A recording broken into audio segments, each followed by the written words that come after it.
himself. Yeah. Yeah. When we got out there, the friends had thought he had a stroke, and so they had like kept him in the tent.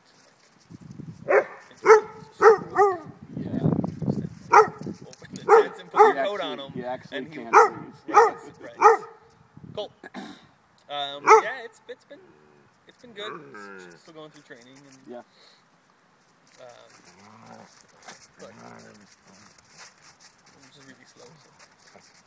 So Yeah, I would say that's a good thing. Yeah. Yeah, so the training goes like till end of March.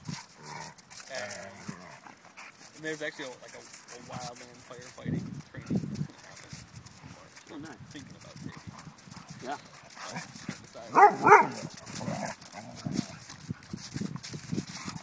That's the wildland stuff. If you're interested in doing it, there's good money in that. Yeah. And cool experiences. You know, like that was.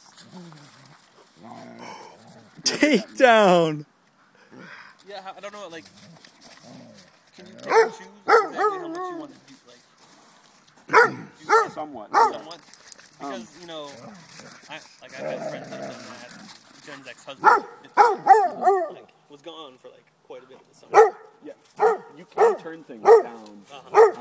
To an extent. Depending on